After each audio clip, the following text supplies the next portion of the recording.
All right. Welcome back to another hour of Scotch Hour. I'm Noah. I'm Jesse. I'm Greg. And I'm Casey. All right. So we have actually a couple of guests here tonight for episode 57. This is going to be kind of exciting, It's I believe. a party. It is a party. Woo! Should have invited 57 people, but... Yeah, I agree. And here we go. Is it this one? This one. I suck at those. Anyways, I was looking for a cheering one, but that's the closest we got. It's pretty good. It's pretty good. So anyways, this episode here, we're going to have the Bladnoch Samsara. That's a Scotch that we're going to review here from the Lowlands. Then we're going to have our shout outs and get it togethers, and we got to get together on those. Get it together. And then we have the restaurant review at Rosie's Diner. And then our topic this evening is Ted Kaczynski, the Unabomber. And this was today is actually the 26th anniversary of his arrest. Close enough, right? Close enough.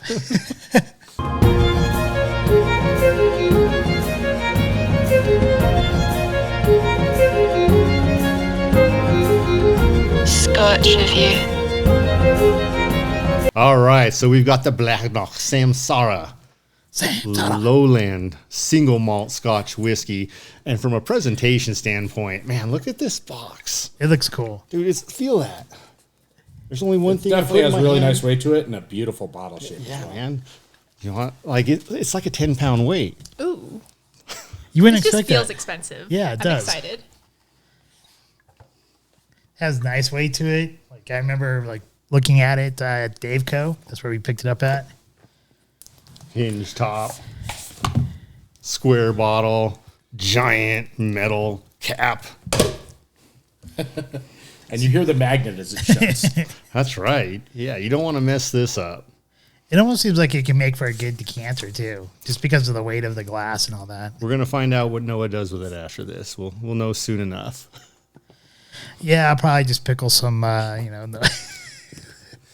some little embryos in there or something. I don't know. Some COVID. Make the next evolution and the flu. Maybe I can find like a little animal's abnormal brain and put it in there. Spiders. Spiders? Ooh. Yeah. I'll catch some black widows and some of those. No black widows. Why not? You got a cap? Don't trust them. Really? Yeah, but it's going to die if you leave the cap on, though. So That's why not you can't true. put spiders. That's not true. I've kept a black widow alive on my table by my plants for months. The thing didn't die, and I never gave it extra air. Just put it in one of the Tupperwares, let it sit there. One of the Pyrex, the glass ones. And it didn't get out, luckily.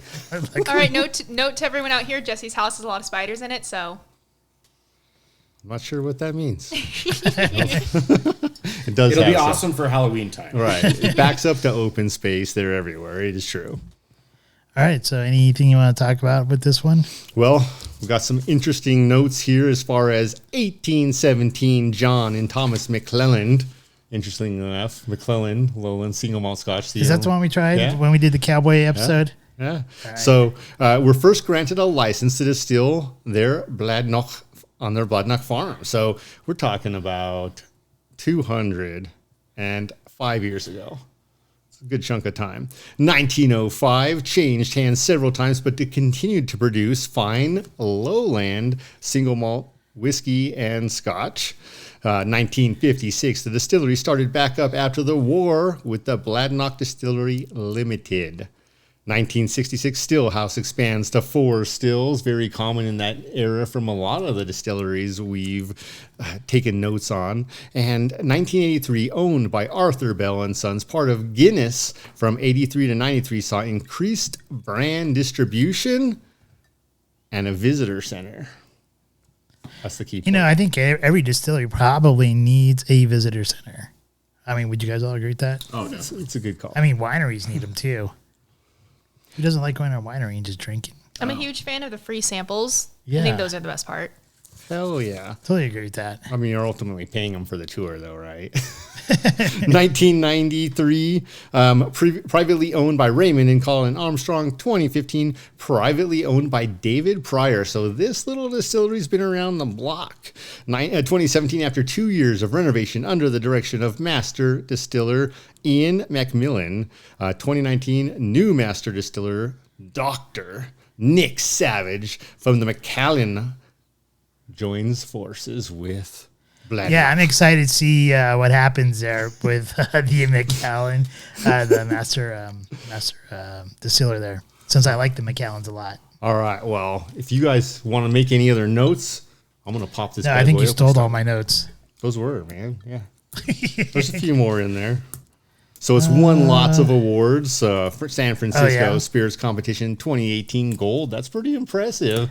Yeah, and they also won gold in the Scotch Whiskey Masters in 2018. Well, and that was in 2017. They got the silver in both of those areas. This is wrapped like a teenage boy's first time. Damn. Oh, dude, there you go. Dude, that has a lot of weight to it. That's what she said.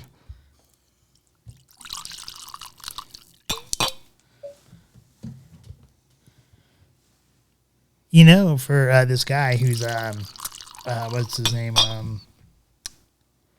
The new owner, David Pryor. He's from Australia, and for 2 years, this distillery wasn't up and running while they were renovating it. And I think what they did here with the presentation is really great. I mean, like the bottle itself is like heavy glass. The topper there was pretty heavy. Australia, eh? Yeah. That's not a knife. This is a knife. All right. So I guess we'll go ahead and we'll do our warp speed now, and everyone can take their notes. All right. Cheers. Cheers. Air clank. Air clank.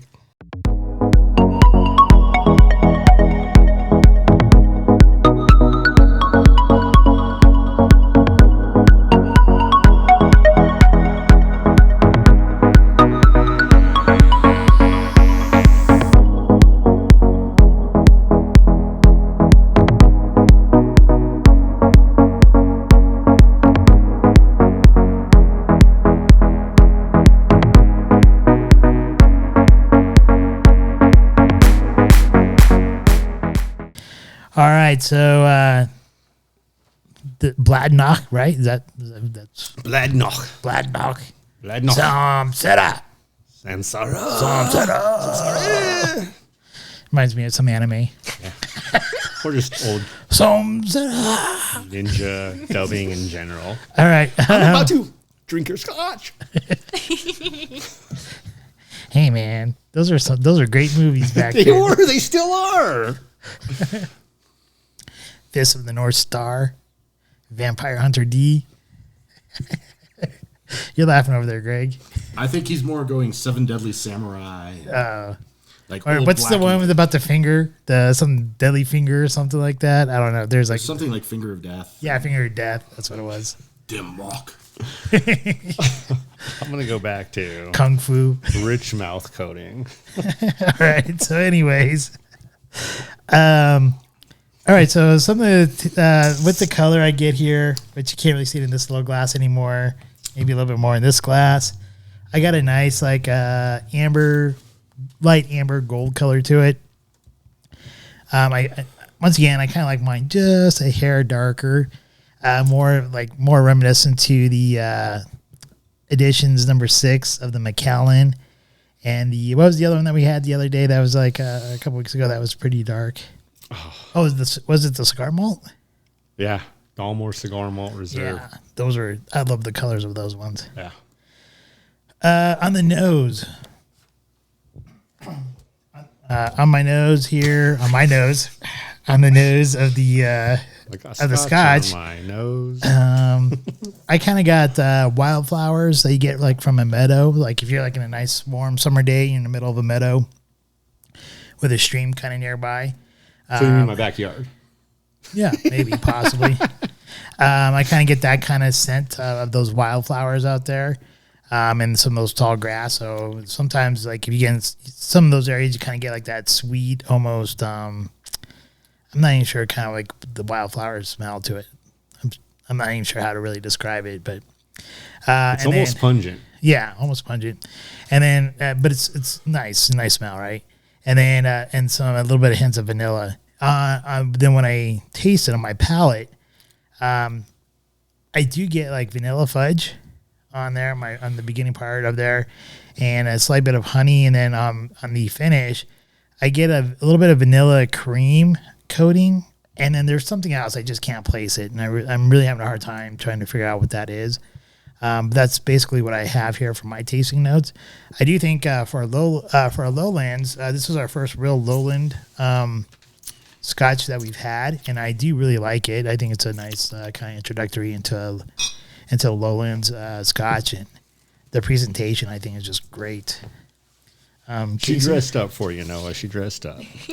Casey, what do you got for us? Yeah, I guess for color, I would say this is just like a really nice, pure golden color. Usually you read the reviews and it's like, oh, it's like a light amber, yellow, gold. No, this is just a nice, pure gold color. In terms of how it smells really sweet. There's nothing too fancy. I don't think it's really overwhelming. It's just kind of sitting there. But then for the palate, we actually originally poured these in like a standard, like old-fashioned glass, but pouring it into one of these, it really helps a ton. So sitting at 46.7 ABV, it does kind of have a bit of a kick to it, but again, pouring it into these glasses, it totally mellows out that alcohol taste. And then in general, like on the palate, I do taste that really nice vanilla. I would say, yeah, like a vanilla cream. And then in terms of that finish, still that kind of creamy vanilla, and like Noah, it almost has like a really bit of like a tartness right at the end. So something a little hard to place, but definitely really good.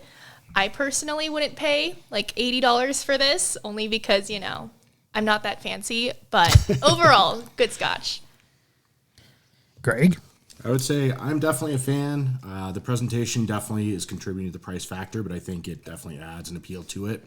I really enjoyed, the difference in the two glasses. I would agree that, kind of the traditional rocks glass comes across a little bit hotter. You get a little bit higher alcohol at that cast strength. Switching to the other glass really kind of tames that down.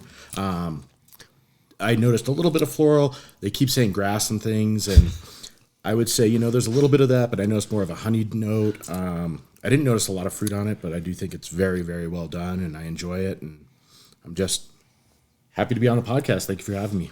Yes. Yeah, thank you for being here, both of you. Man, for me, I'll tell you, this is a nice, deep, rich gold color.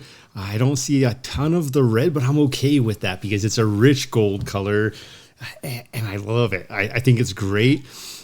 I've bounced between the glasses from the old-fashioned or the rocks glass to the whiskey glass back to this one, and I'm actually preferring this glass.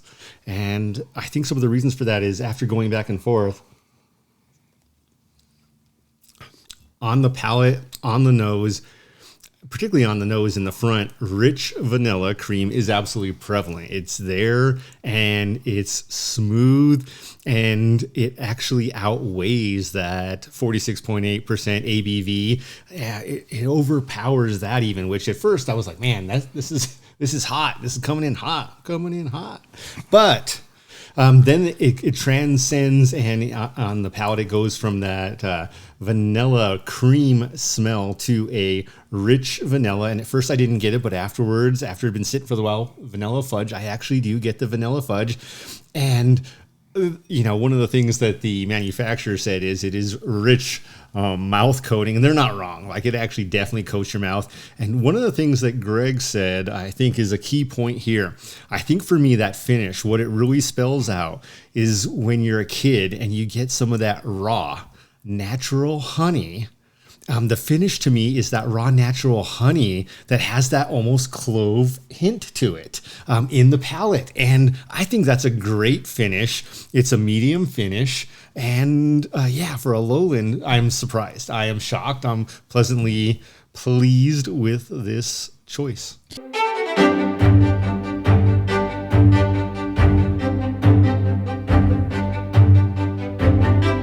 It's time for our shout-outs. Yeah, okay, not to be too cheesy, but I want to give my shout out to my boyfriend Brian for taking me to Meow Wolf yesterday. Cheesy. It was Sorry, go ahead. It was super, super fun, super great, and I just had such a great time, so thank you. I guess we can tie that in a little bit. It'll be interesting. I guess we found our new Brian. Oh, no. I know. I was just going to say, she did make Brian the marble cake that only his wife could make. Greg, do you have a shout out or anything? I'm good. I'm just happy I'm visiting from out of town, so it's awesome to be able to reconnect. I'm seeing people that I haven't seen in 20 plus years, and Jesse and I, it's been a couple years, so just enjoyable to actually be able to participate and have a good time and hang out and drink some beautiful scotch. All right. My shout outs this week, pretty simple, going to Casey and to Greg the Greginator. All right, Casey and Greg the Greginator for being on the show, spending some time having dinner with us. Really appreciate you guys, so thank you. You stole one. You stole mine, man. Yeah, really? Yeah. Oh, that wasn't intentional. No, I know. So I'll go with this one here. I'm going to give a shout out to Coach K from Duke. He retired. He had a great career there at Duke, and even though he didn't make it into the NCAA finals, which I'm not sure, does that go on tonight or not? He was in the Final Four. Yeah, he was in the Final Four. Is the championship game tonight? I thought it was tomorrow, but it might be tonight. Tomorrow, whatever. But he's not in it. Good job to UNC for beating Duke. But anyways, I wanted to give a shout out to Coach K. All right, any get-it-togethers? I have one, at least. No, kick us off. What's your get-it-together? All right, I'm going to give my get-it-together to Berry Blends down the road here in Parker. Oh, no. This does not sound good at all, Berry Blends.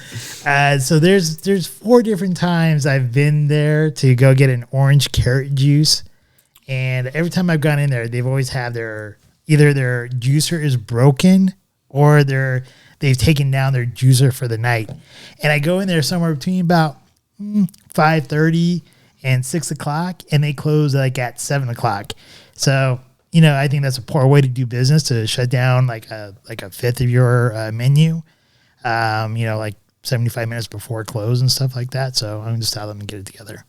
I'll say I think they're taking the cue from the wrong corporation on success. McDonald's ice cream machine sounds like kind of the same thing. So McDonald's is a corporation, very successful. I wouldn't take their least attractive aspect and try and make that part of my business. I agree with that. McDonald's, get it together. That's from Craig. And that legitimately happened when my buddy was in the hospital. I did go to try and visit him, and his one request was a McDonald's milkshake or an ice cream cone. And and the traditional aspect of it doesn't work. It should be like their corporate slogan. Jesse, you got one? I'm going to leave the get-it-togethers alone this week.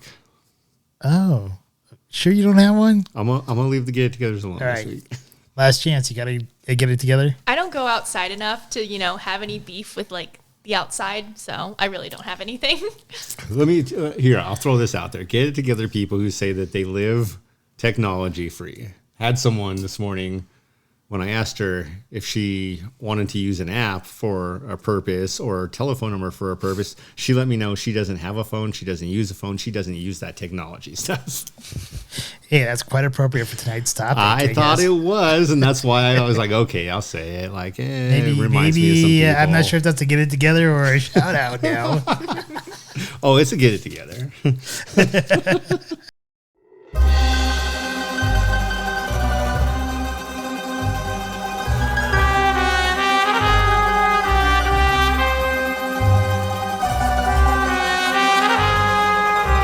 Restaurant Review. Rosie's. Sorry, my bad. Restaurant Rosie's Reviews. Diner in Aurora off of Iliff. Off of Iliff. It's not Eliff? Actually, according to some GPS services, it is pronounced that way. So choose the right, I always learned it was Iliff, but as did I.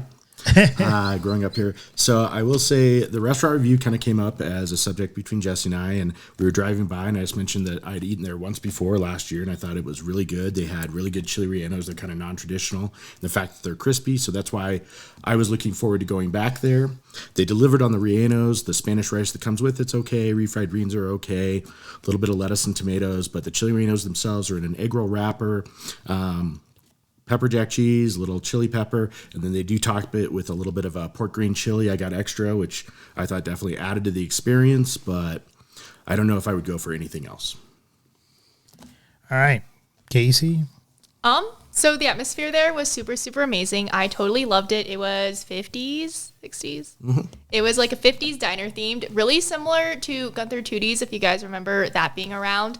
But I was totally into the environment. I bought the mac and cheese, and I like to consider myself a mac and cheese connoisseur. Oh, nice. So overall, cheesy. I don't know. It was like okay. My biggest gripe with it was that it felt more like a cheese soup with some noodles sprinkled in, so wasn't too fond of that. But overall, it was decent. Like, I would definitely go back. Probably wouldn't order that again, but, you know, I liked it. Sounds like more of a cheese and mac than a mac and cheese. Honestly, yeah. Now, you tried French fries. What do you think? Ooh, the French fries were good. Okay. I don't know. I'm super biased. I really like this, like the really skinny fries that you get at like fast food restaurants. Oh, yeah. They were pretty thick, but they did have some good seasonings, and overall, those were also good. And what I ordered also came with some like garlic toast, and I'm a total sucker for garlic toast, so I definitely enjoyed that. Especially comparing to last week, I had some garlic toast that was just way too salty, but garlic toast definitely good. Mac and cheese more like cheese and mac. So. Talking about fries, you know who has good fries? The Tailgate. God damn it. They have like those beer batter fries. Those They're so good, man. Yeah. For me, I had the Italian skillet. I guess the only thing that really made it Italian is the mozzarella cheese and the sausage Mozzarella. and the sausage that they use. Hell but yeah. I don't know. I think it needed something, which thank you, Greg, for asking the waiter to get me some marinara sauce. I think I needed some of that to kind of bring in the Italian into it. And they definitely brought a very small container for you. So maybe more marinara sauce. Maybe a little bit more marinara sauce would have been useful for me, especially since I like a lot of marinara sauce. But, you know, it really wasn't, it was just like any other diner in my experience as far as like when you have like a skillet. So nothing to write home about. You can you could do some home fries and eggs or whatever and sausage and probably make something better. The French toast that came with it, I actually would have just preferred like a sourdough toast with butter. I had a little bite of it and it was okay. They didn't give me any syrup for it, so I would not have eaten it anyways if they did give me the syrup, but it probably would have helped the French toast a little bit more if you did have syrup. The atmosphere, I agree with you, much like Gunther Tootie's. If you like that 50s kind of like vibe, do I think you could take a date there? Sure. I'm not sure I'd go there on a first date though. Maybe if I was in high school or something like that. But as a professional now, I probably would not take a first date there. He's only dating high-class women for all these. I'm not dating anybody, really. Are not that. Don't even reach out. Don't leave a comment. He's not available. I'm not dating anybody. So unless you're taking him to the Brown Palace. But I would say that it's a okay place to meet, like, you know, friends and stuff like that. So overall, I probably would give it like a 6. Yeah, for me, I also had the crispy chili relleno, and I thought they were very good. The best I've ever had, no. I do believe Real de Minas still has them beat out. The green chili I thought was good. Noah, you and I both make better green chili than that, though. That was my struggle, was that it wasn't bad. And that's the truth. It wasn't bad green chili, but it's more of what I virgin call the red chili, which means they use a lot of tomatoes or overcook it, which can also just happen from burning. Or chili powder. Yeah, or putting in too much chili powder. The flavor wasn't bad with the green chili. It just wasn't mine. I guess I'm very biased. I love my giant pork chunks. I love my giant green chili chunks. I like pieces I can tell what the heck I'm eating. Not something that looks like it might have gone through a blender, but overall, it was pretty good. The Spanish rice definitely left me wanting. It was weighed. It was measured. It left me wanting. Move on to the other side. The beans, kind of in that same spectrum, could have been out of any grocer's canned bean selection. There was nothing outstanding about them. But the crispy chili relleno itself, they were very good. The environment, I thought it was fun. So this is the kind of place, though, I don't think I go necessarily on a beginning of a first date. I think like when I date, I like to go like to 5-6 places in a day. And when I am doing this, there's going to be something else for breakfast, whether it's voodoo donuts or something else. Then there's going to be something for lunch, whether that's Chinese or a calzone or pizza. As I'm winding down, and I'm a nightmare because I'm the guy who takes like a 12-hour date for the first date. As I'm winding down, though, after I've had tons of libations and I'm drinking scotch and I'm like having fun, doing whatever I'm doing, this is where I kind of wrap up is Rosie's Diner. That's the kind of place I would wrap up a first date because it's homey, it's comfy, nothing. You don't have high standards going into this place. You really don't. And the service was fair. I think they are definitely struggling from hiring based on the 12 plus signs throughout their parking lot, along the front windows and in the building itself. And I think they're just being honest. Like they want help. They need help. Place has been there for a while. I would give it a 7.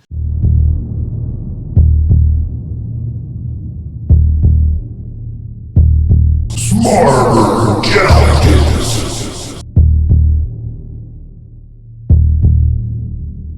The Smarter Challenge tonight is Ted Kaczynski on his 26th anniversary of being arrested. He is the Unabomber. And the question here is he a patriot or a terrorist? And we're going to look at 3 main parts here. The first part we're going to take a look at is his younger years. He was obviously a very smart kid. At age 16, he went to Harvard. He hooked up with a professor there named Henry Murray. You're saying he was gay. I mean, he did have that one phase where he like thought he wanted to be a woman. So okay, you know. Yeah, and then so Henry Murray is he's a professor that he connected with there at the not in a sexual way, but I was only asking. You said hooked up.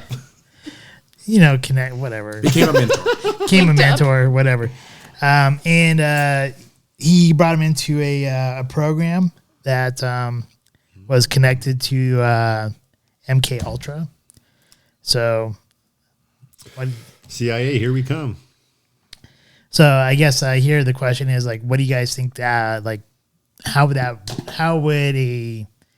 affect a 16-year-old child who goes, first of all, going to college as a freshman that young, and then being put into an MK Ultra type program where he has to write an essay, and then they like basically tear him down for over 200 hours. Don't underestimate. He hooked up potentially with that guy for real. No, I'm serious. Like, what would that do to a 16-year-old kid in that time? That'd probably mess him up too, I would think. Yeah. So anything about his younger years that anyone wants to comment on? I think, first of all, a little more about MK Ultra. It's a mind control experiment that was kind of done in conjunction with the CIA. Correct.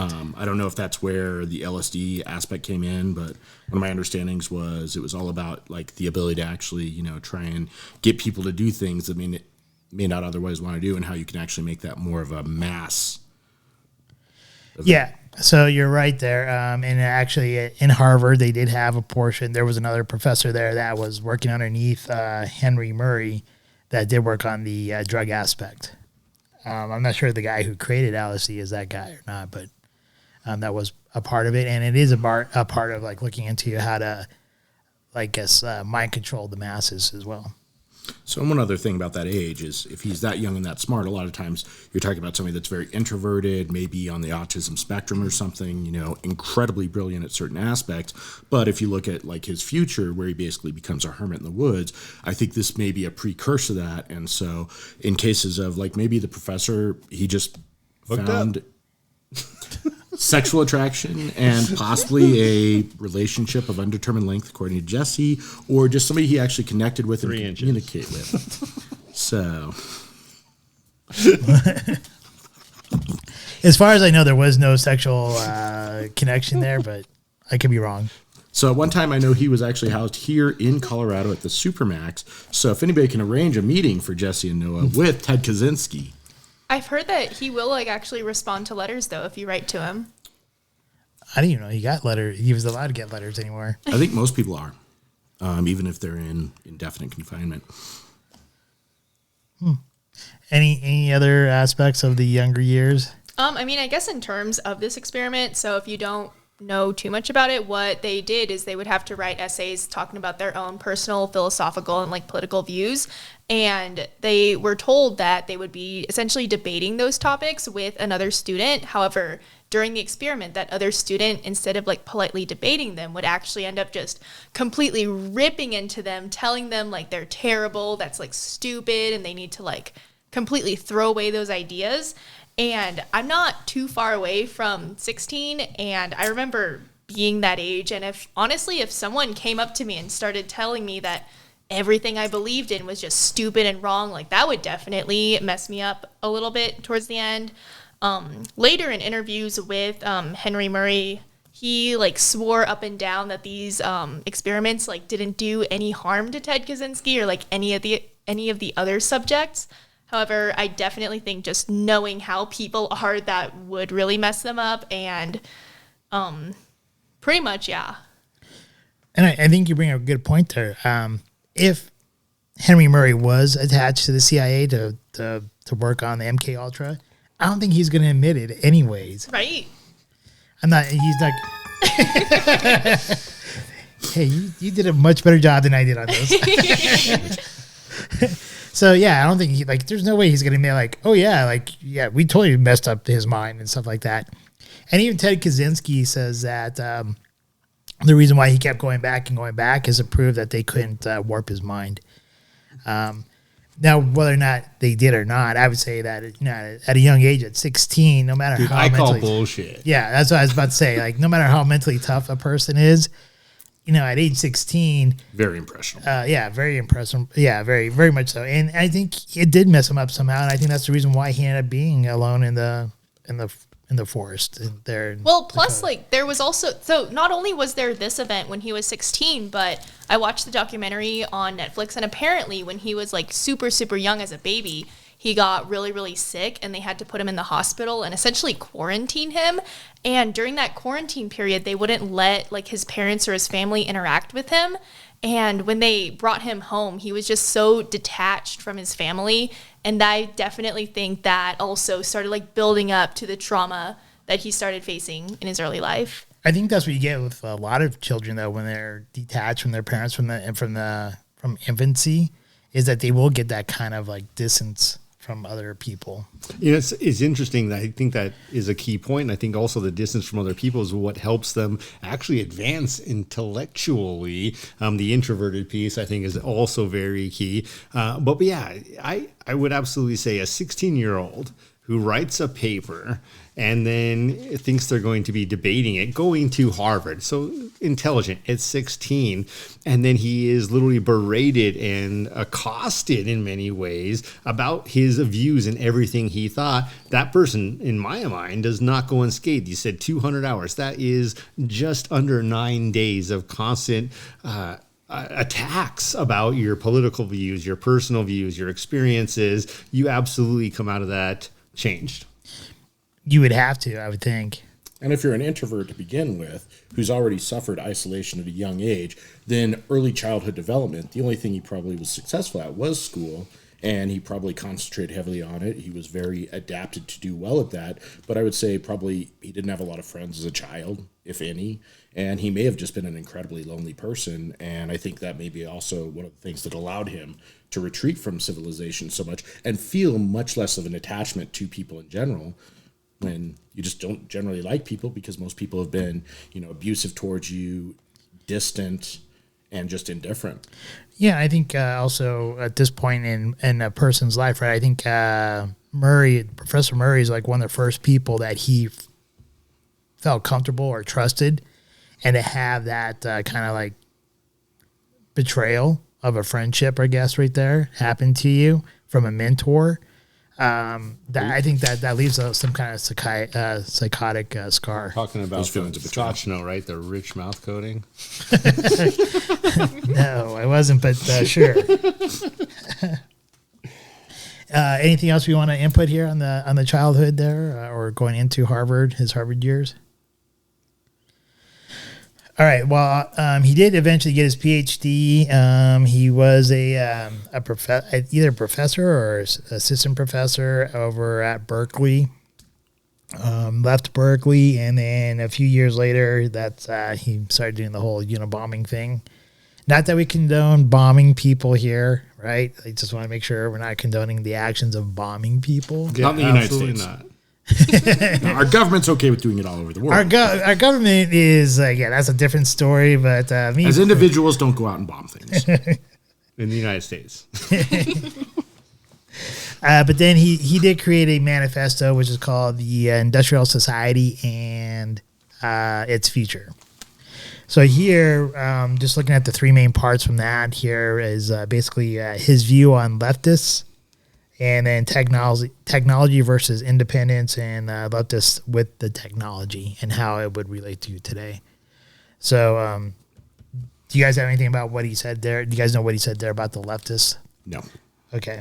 So when he talks about leftism, he basically says that a lot of leftists harbor these feelings of inferiority, and they also deal with something he calls over-socialization.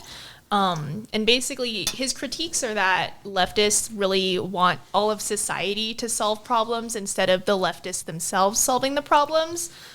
He believes that they exhibit a lot of hostility, and then even in the perfect world, because of their mentality, these leftists will essentially invent their own problems to be upset about. So, coming from a right-leaning libertarian, I definitely think he got a lot of this right. I think we see a lot of this in our modern-day society. There's essentially movements that are kind of connected with leftism that we see today. Some of the big ones being those gender equality rights. And in my opinion, as a woman, I do think men and women are treated extremely fairly in today's world. But you do see these leftists saying, well, women don't have X, Y, and Z rights because, that's something that they really need to care about. So I definitely think he got that right. Yeah, I would happen to agree with him hitting on the leftists. I think what you said there is exactly what he writes in the manifesto. And he even talks about those who are the most sensitive about political incorrectness. Terminology are not the average black ghetto dweller, Asian immigrant, abused woman, or disabled person, but a minority of activists, mainly whom don't even belong to the oppressed group. And so they project that oppression, and then they have to go out and make it right. And it's kind of funny because on the way coming here from the restaurant, I was listening to the X-22 report, and he was talking about the granddaughter of Walt Disney virtue signaling about something about the whole the anti-gay bill that's going on in Florida right now. Did you hear that Disney also banned the use of the words Yes. ladies, gentlemen, and boys and Yes. girls at their theme parks? Oh, man. Yeah, so Crazy. basically, and it was brought up how she is not part of this oppressed group, but yet she has to go out of her way to find these things to defend with her family's money. Kind of like if you want to play a fun game, pull up a picture of a BLM rally and try to spot any black people in the photo. You probably can't. So Aren't they all wearing hoods and stuff? I guess. I think this went left. I'm going to go ahead and just step out of this one because I did actually attend a rally in Vegas, and it was a very different experience than that, but okay. I think the two key points here for me, which this is great, is that inferiority and overthinking. And with the Unabomber, Ted Kaczynski, absolutely that we talk about that situation that in my mind changed his whole life when he was attacked as a 16-year-old about his views and points and thoughts. That's absolutely what comes out of that is, okay, now overthinkers are problems and I feel inferior, but I got to say the opposite. Furthermore, if you're trying to make a positive point, and this is your opinion, when you think about Unabomber, the UNA at the reason he's the Unabomber, universities and airlines, those are what he went after first. That's what the UNA stood for, the Unabomber. And he's absolutely attacking education. Yet that's something that he did not go without. He was smart. He was educated. He received all those opportunities, and then he's going to attack it? Yeah, there's some inferiority complex there. Well, I think the reason why he was attacking the universities, he was attacking certain professors in certain areas that would advance technology, which, in his opinion, in the manifesto, would lead to greater enslavement of humankind. I think we're seeing that now. I agree. I think with we current are. technology. So, in that sense, explain. Like, what are you saying here? I think we've become so much more dependent on technology as a people, and especially since COVID, whether it's social media, I've got to more ask Siri people if you're are right. very much isolated for extended periods of time. So extended TV watching. And I think one thing you see with that, and any sort of indoctrination period or a lot of influential people around you, you start to identify with those people, you start to agree with their views, especially when you're young. And so I think a lot of the people he was around may have influenced him when things maybe went sideways. He may have broken in completely the opposite direction, but I think he had very legitimate, in retrospect, in some ways, concerns about the future of technology, its effects on people, and our ability to maintain lifestyles that are, I guess, ideal with technology nowadays. Yeah, I like my Ferrari. So yeah, I think here we're kind of going more into like technology versus independence here, and he's talking in the manifesto here that with technology and independence, they can't coincide together, because anytime you have a technological advance, society has to make certain types of adjustments and take away freedoms in order to curtail or to go towards the technology side of things. So, for instance, he kind of talks about cars at one point, and where being in a vehicle, when they first got it became free. It allowed for more freedom of movement and stuff. However, society had to change to accommodate for the vehicles. So at that point, like, you could go anywhere you want with the car, but you could also walk across the streets and all that type of stuff. But now you can't just walk willy-nilly across the streets anymore. You have to actually go to the crosswalks, and you have to wait for like cross now type signs. Cars have to do that too. Yes, cars, and he talks about that, but he's saying, like, now that because of the technology of the car, things had to change, and that has now limited your independence as a person. And as more and more technology comes into play, that's going to limit more and more of people's independence. See, like, I definitely agree with that sentiment. I think with the rise of technology, we're also seeing the rise of the surveillance state, which is something I already take issue with. But I do think that he takes this issue and kind of overblows it a little bit. I do think that there have been so many technological advancements that have essentially increased our quality of life as well. Example, I guess, would be a lot of our like science and health systems. CAT scans. Yeah, exactly. And honestly, he really wants humanity to go back to a completely pre-industrial society. So like using circular shaped rocks for wheels in order to transport things, like something really to the extreme like that. And while I do eventually want to move off grid and, live my life in the wilderness, I at the same time do rely on many technologies to get through the day. And I think that his solution of, just going completely back to what it was beforehand is also pretty out there and not super correct. I agree with that. I think that's absolutely right. You're absurd to attack all technology as evil, because it's not the technology, it is the people behind it, if it is evil. He does address that, though. He does address because he does talk about like technology does initially give out that initial freedom, and he does talk about what happens when the leftists take over technology. Right. But it's not so simple as to say technology is evil, to go bomb a university professor because they're advancing technology he doesn't think maybe should be advanced. One terrifying thing is if somebody like this came along now and had access to a lot of money, which somebody as brilliant as he Anybody who would. bought Bitcoin 10 years ago. The reality is, if they had access to some sort of nuclear material, and as the world continues to destabilize, that's a very real possibility. Somebody could take that attitude and literally create a high yield, high altitude electromagnetic pulse and knock out all of our technology overnight. Yeah.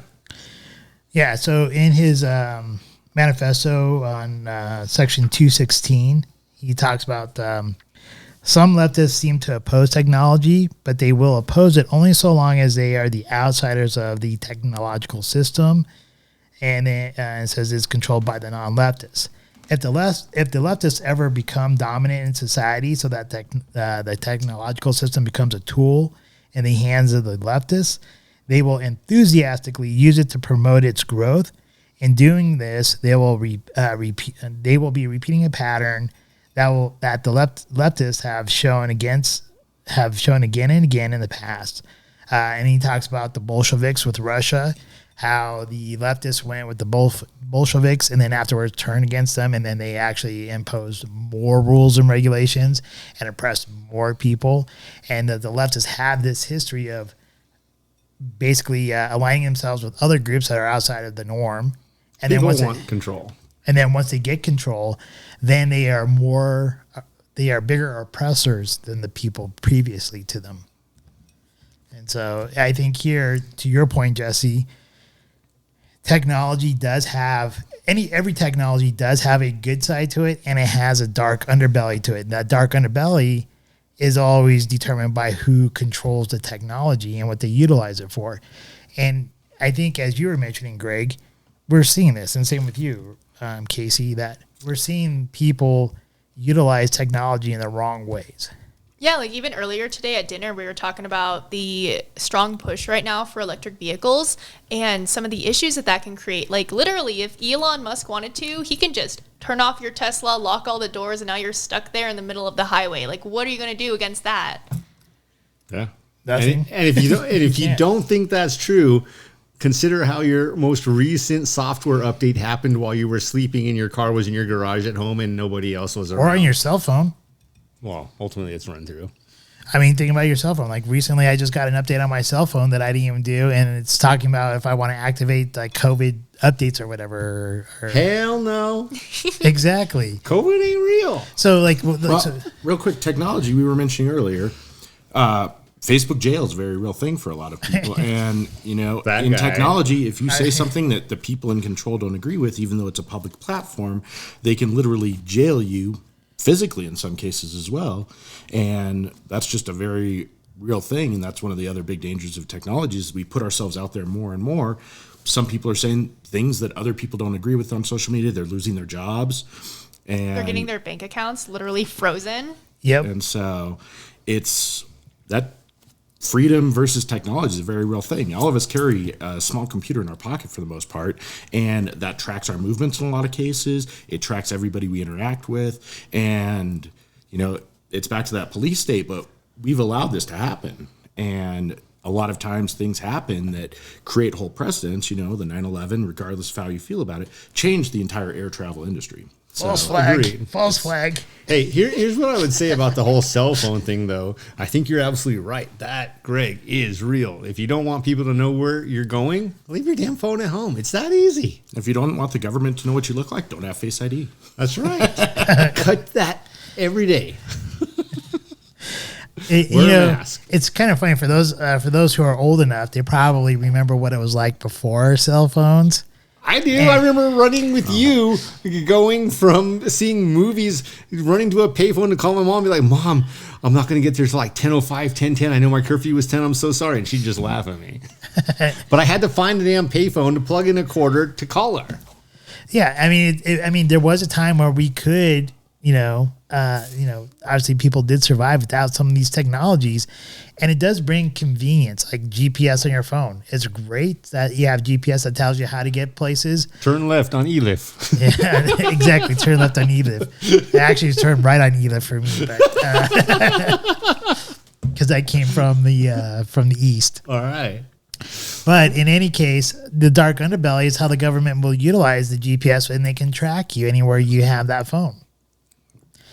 I think what Ted Kaczynski was trying to say here is that we have to be careful of those who are Virtuous. I was going to say virtue signaling, I guess is like the kind of like the new term right now for the leftists and people who are saying like, go, I'm for Ukraine or I'm for this, I'm for that or whatever. You know who those leftists are right now anymore nowadays. And I think we have to be careful that those people, we don't allow those people who are a smaller voice to actually take over society. And not only take over society, but silence us through technology or, because like it's becoming a more and more real thing with the whole shutting down the cars and stuff like that. I mean, look at China. They have the whole social scoring now that if you say something against the government, they can shut down your whole banking system. You can't fly anywhere. You can't go buy groceries and stuff like that. And that's a really real thing that they worked with Google. Well, a lot of time now we have entities in our government that want to go to a cashless society, and once again, it's a loss of independence through technology because everything's going to be online, and all it takes is one bad thing to happen, and nobody has any money anymore. And that's really funny that you say that. Like, what's more secure, cash in your pocket or like this so-called like digital money? Well, or Bitcoin now. That's actually a really good question. Which did you invest in? I did not the cash. I did invest in some cryptocurrencies. So we're going to assume that that's the answer. No, and here's the reason why I invested in cryptocurrencies is because I'm trying to read the tea leaves and look at where the economies are going, and the economies are not going towards cash. The economies are going towards a digital currency. Well, and cash doesn't ever gain value.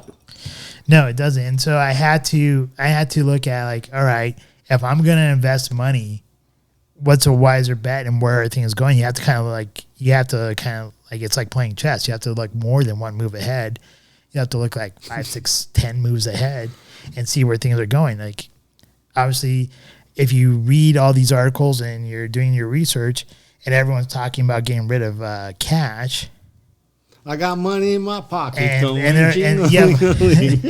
you hear and you see like central banks and the IMF and the central bank of all central banks, I forget what it's called. They're all talking about certain digital currencies. It's that they're going that direction. And all you have to do is look right now. The economical stance that they're taking right now is all about imploding our economies, not just America's economy, but the whole world economy. And they've been pushing no cash. I mean, look at what they're doing with coins. Oh, we don't have coins anymore because they're not making them anymore. There's a shortage, yeah. Or the whole COVID of we're not accepting cash currency because it could possibly transmit. And obviously another huge challenge with cash in a lot of places is it's very readily available for criminals to steal. I think that's the bigger key. And then also there's no coin or cash shortage. It's that corporations have to pay for those coins to be delivered through a banking system. So if you can avoid paying for coins you don't really need, you're saving money. Which is interesting because I recently was at a small store and they actually requested cash, and their justification was that their banking fees had gone up. Exactly. And so if they don't have cash to compete with, credit cards can charge 10% to merchants. And what are the other alternatives unless everybody's able to take some of the cryptocurrencies and other things? Booty.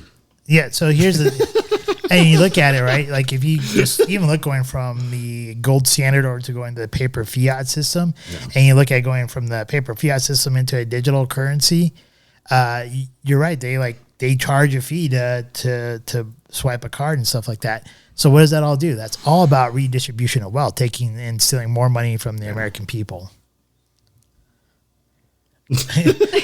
Casey? I was just smiling because Jesse was smiling. I gotta be real. I want my 4%. 4. Because I mean, seriously, like those processors, like what are the merchants are going to do when the processors charge more money to swipe a card? they're going to push it on to the consumer. And then Here's the problem. Here's why countries themselves can never go to a digital currency is because at that point you have to make it illegal for banks to charge a fee to exchange hand of their currency. That's why it will go crypto or other forms or never go a true national digital currency is because if the government then is allowing banks to charge for their own money changing hands, it becomes the opposite of what the current law states, which is, yes, you can do this and you can do that, but you can't actually take the cash and charge them 4% because you took cash. I don't think they really care about the laws. I'm not saying they do care, but ultimately that I mean, they will care be, about the laws. We'd be following the Constitution still, but we haven't been. That's true. You've got no freedom of speech. I really don't at this I point. know. I'm only agreeing with you. Facebook Jill, like, I think But this whole year. Dude, This whole year, right? That's on you at this point. You're like, I'm in Facebook jail for the 500th time this year. Truth. That's truth. I'm like, don't do it. It is April already, so in his defense, it's been a few months. I probably had like 10 days of like normal like posting time on Facebook. I actually thought it was great, and then all of a sudden shut down. You know, damn it, man, those posts were funny. But true. Any other points that we want to hit on Ted Kaczynski, I guess? With that middle point, as you're wrapping up the middle point, I think the biggest piece there is it further goes to me. He does his manifesto. He does all these pieces, but it further goes to what you really read through here is a 16-year-old who, whether sexually or not, was assaulted, confronted, abused, injured psychologically to a point where they go and separate themselves from the rest of the world, but they don't. They intentionally inflict damage on individuals. Now, where he went wrong is exactly there. Go blow up some cars. Go burn a building. The second you do it to an actual human being, that's a revenge piece. That's when you know your mind is wrong, not your heart. And his mind was wrong when he was hurting people. I believe he killed 3 and injured 20 I something. think it's like 26 or 27. Yeah, so I do agree. I think him, like, obviously using the bombs to kill people or injure them or maim them, I don't necessarily agree with that. But it makes an impression. It does make an impression, and I do think he makes a point in the manifesto that he says they in there because, right, I mean, obviously it's only him, but he's trying to say that he's part of a group. That they had to do these kind of measures for people to take notice of this. Because otherwise, if you just would have posted this or blown up a couple of cars, nobody would have taken notice. Blow up a damn postal office. Everyone's going to take notice. Was my letter in there? On the day closed. on the day closed. Or a bank. So necessarily I don't agree with what he did, but I think he's right, though. If he didn't go to these measures, We never would have heard of him. yeah, I don't think we ever would have heard of him. I don't think his manifesto would have ever gotten the publicity that it ever did. I mean, overall, I think he got a lot of things right. I definitely agree that technology and the industrial revolution as a whole has like severely diminished our quality of life, despite the multiple benefits that technology has brought through. However, I think it is honestly less about like technology ruining our life and more about this kind of like nature of capitalism ruining our life. Like, I'm definitely not a communist or anything like that, but Kaczynski talks a lot about like the system that he wants to revolt against. But honestly, the thing that's creating this system is that need to have to work day in and day out in order to survive in your life. And I think that is just more about the capitalist system versus like technology as a whole. Well, I think we have more of a corporate cronyism at this point. When you can buy congressmen and things like that, Mm-hmm. we've gone so far, and technology has allowed this to happen. You know, the logistical systems before computers did not allow somebody to have, hundreds of stores in thousands of different parts of the world and make that logistically feasible. Versus now, you've got these giant corporations, the food corporation. I think there's 6 of them that control 80% plus of our food, and so that's only been allowed by virtue of technology and the modern ability to control all these things. And in the same time, everybody's cost of living has gone up exponentially, and a lot of people are struggling to live nowadays, even at higher incomes. I think you guys are both making great points here, and even in his manifesto, he does talk about like when we revolt against technology, going down to more like either individual or local areas holding, doing those things. And he talks about like them using, basically doing some technology, like as far as like it being okay, but on the like a local level or individual level. And I think that is probably acceptable and probably the way we probably should be. I mean, even our Constitution said that is everything should be done on a local level rather than a federal or big corporation level. And once again, we're seeing the federal government, which supposedly we're individual states, has overstepped multiple times on state rulings. And I think a great example is California marijuana. DA is still able to raid dispensaries while at the same time there's no recourse, even if they've done things right. And I'm sure there are a lot of other examples of federal overreach, and it's just vaccinations. Vaccinations, yeah. So here's a question for this middle part here. Do you think that independence or the being an individual and technology can coincide together? I mean, they are currently coinciding, but is it beneficial to all parties involved? This Yes is the and no. other area where I call bullshit, because anytime you're using technology, you're not individual. So the answer is absolutely not. See, I mean, Kaczynski defines like freedom and individuality as essentially the ability to control all of the aspects of your own life. And I think that you do need some sort of technology in your life in order to be able to control all those aspects. I guess that's also where I disagree with him. I think once your basic needs are met, anything that happens afterwards is what true freedom is. But yeah, my opinion is, as much as I do like technology, I have become more and more of a technophobe, because as I've seen things happen, I've also seen how people have been abusing technology, and I'm kind of like torn here with Ted Kaczynski, because I'm like, yeah, I like that whole idea of going off grid like he did. Then go off grid, but let go of the technology. That's the choice. You have that choice. I get. Yeah, I'm just saying, like, I do like that idea, but at the same time, I don't want to give up my technology either.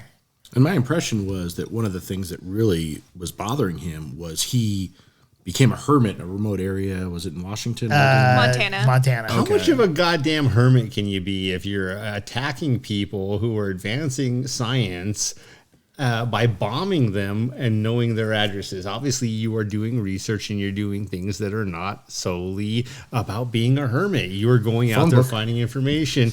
It can be a phone book. I think he helped out the local library in Lincoln. Right, but that's my point, is he is absolutely going out of his way using technology to attack these other people, and that's absolutely wrong.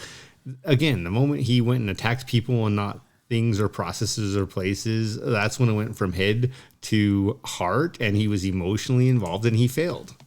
All right, so last question here.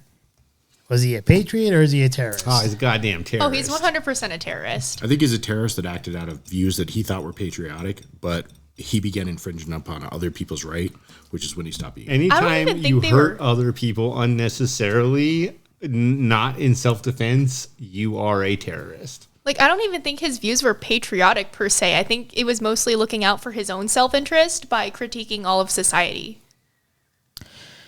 I don't quite agree with that.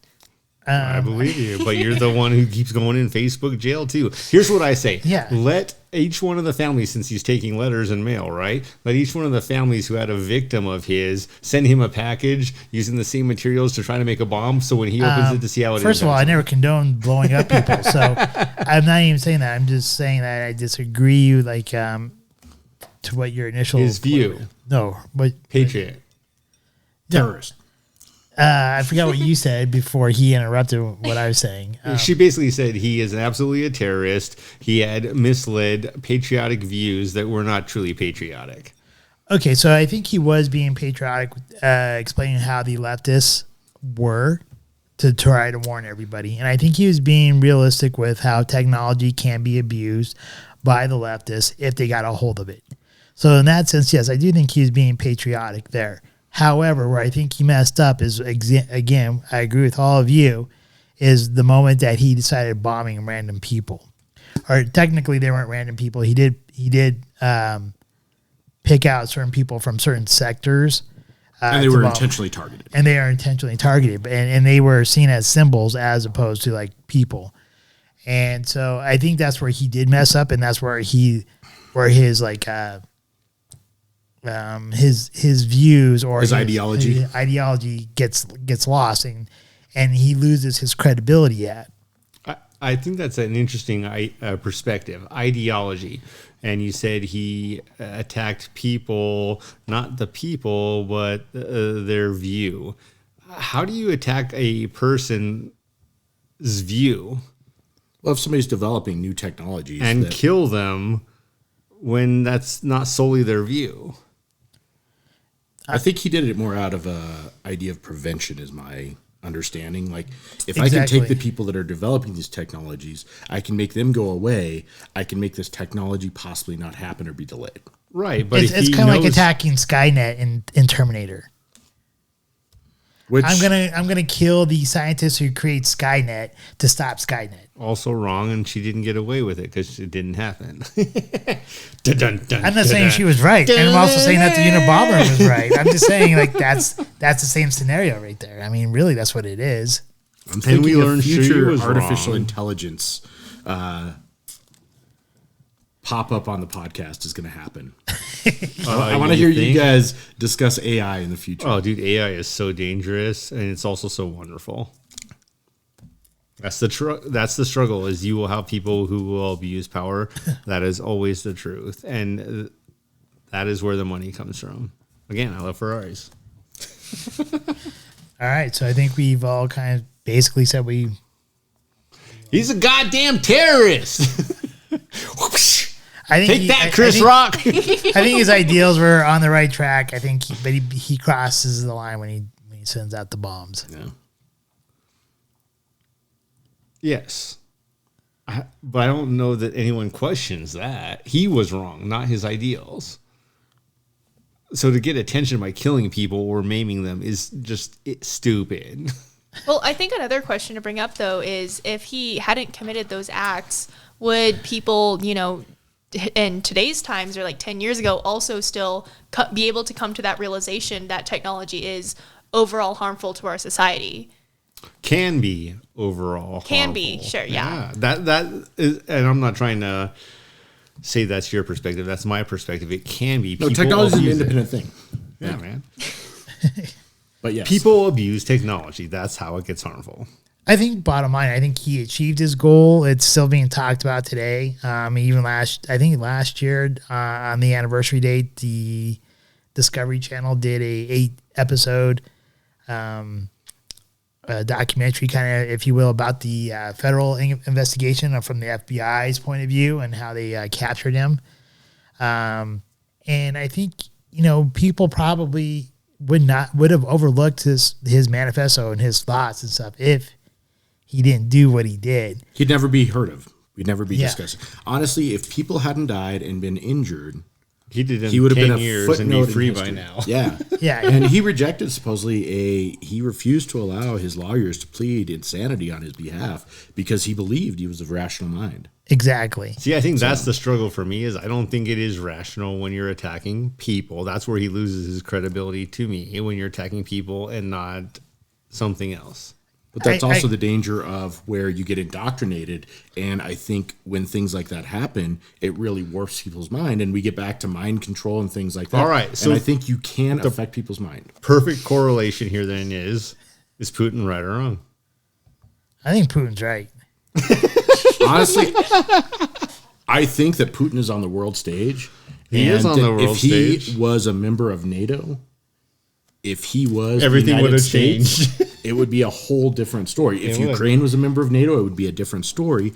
That's the truth. Actually, right there, that is the truth. Ukraine failed. Get it together, Ukraine. But and the other reality is, once again, the only reason we know this is even happening is technology. It's Facebook. It's news. It's actually here's what's so being interesting. used to divide people and really refocus people's attention. I don't disagree with you. Here's what's so interesting. Technology has only improved in 15, 20 years, right?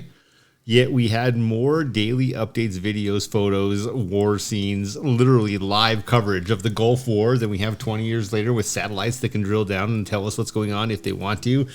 propaganda Exactly. controlled by the That's- left. It's literally truth. The leftists are controlling the news, propaganda, Well, MK Ultra. When you This say is- the these- leftists, you mean Biden and whatever group he's connected to. yes, Okay, cool.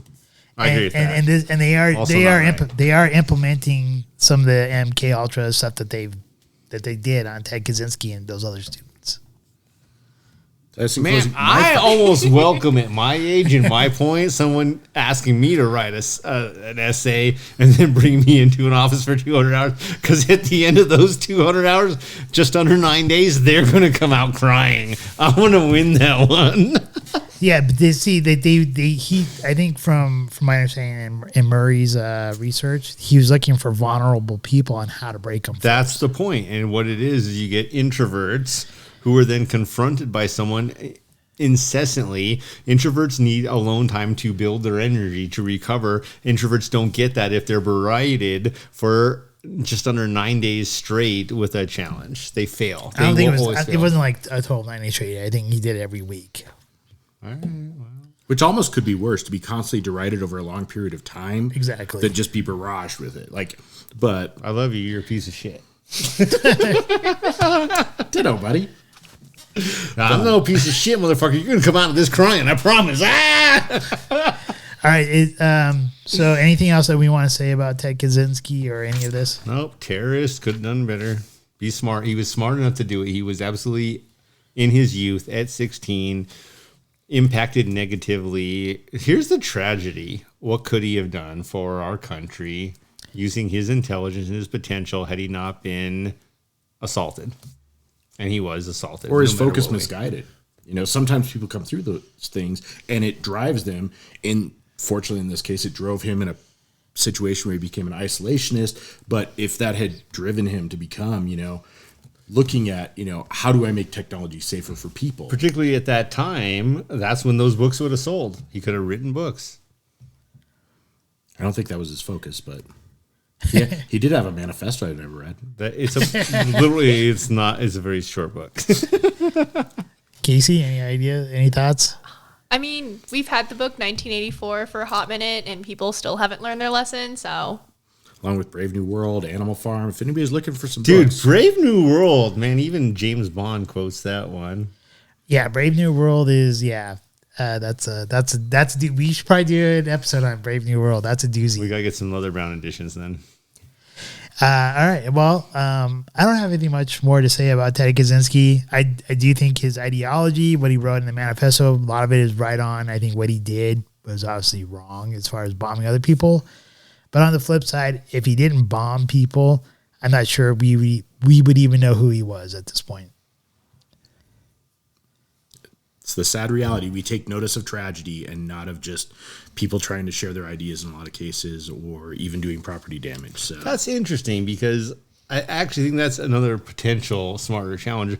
I actually, whether it's I go out of my way to or not, I don't go celebrate tragedy. I don't give my attention to that. I give my attention to victories, to wins, to whatever it may be. So the whole Duke thing didn't impact me because, yeah, it's all sad and whatever. You know what I'm thinking about? The team that won, God damn it, they played better. They you watch the earned news? that. The news? Hell no. Who the hell watches the news and is positive? Nobody. And I would say it's very difficult, and whether you're right wing or left wing, I think that the news in general is something to avoid and find much better sources than those you can Dude, find you on know TV. what'll put a bigger smile on your face than news every day? Porn. All right, Jesse, let's reel you in here a little bit. What's going to be next week's Smarter Challenge? All right. Next week's Smarter Challenge. What's that movie that just came out? About a vampire or a Oh, doctor. it sucked. That's not going to be the Smarter Challenge anymore. I saw it last night. It Morbius was that bad? wasn't that good. God damn. That's tragic. I mean, it's okay, but like, Breaks my heart. It's 2022 and we can't make watchable movies. Come on now, people. Let's get it together. All right. Well, next week's Scotch. Old Pulteney. okay. This is their 12-year single malt Scotch. And next week's Smarter Challenge is a revisit of what we stand for and why. So what are our 5 things we sell and why do we sell them? Okay. All right. And anything you want to say to the people before we Oh, no, man. Here's what I got to say. Casey, Greg, thanks for being on the show, enjoying dinner with us. Had a blast. Thank you, genuinely, both of you guys. To the viewers, please like, share, subscribe. Tell us what you like and what you don't like. Do you like these topics? I hope so. Because this was a fun one for me. Noah, cheers, man. This was a great Smarter Challenge. I loved it. Thank you for having me, guys. Yeah. No problem. And I'm looking forward to more of them. You know, conspiracy or not, which part of this is a conspiracy? Take the conspiracy and the theory out of it. This, at this point, is history. And it's real, and it's something to be both celebrated and remembered, because if you don't learn from history, you're doomed to repeat it. Greg, any notes? Just happy to be here. It's been a joy. Casey. Yep, also, thanks for having me. I love true crime. I love conspiracy theories. And I'm stealing Jesse's slogan, but make sure you don't drink and drive and always be safe. We don't say drink and drive anymore. We just say drink responsibly. Oh, okay. Ever since we were photographed drinking while driving, it just turned out poorly. No, I'm just kidding. All right. So once again, if you are watching us, thank you. We're on YouTube and Rumble. I do want to give a shout out to our listeners on Podbean and Spotify. For whatever goofy reason, we have someone who's dedicated and a loyal listener to us in Illinois. So thank you very much, Illinois person. Yeah, tell us whoever you are. We greatly appreciate that. And any other people who do listen to us on Podbean and Spotify, we greatly appreciate you listening to us as well. Our number 46 subscriber, whoever you are, thank you. We want to say thank you to you as well.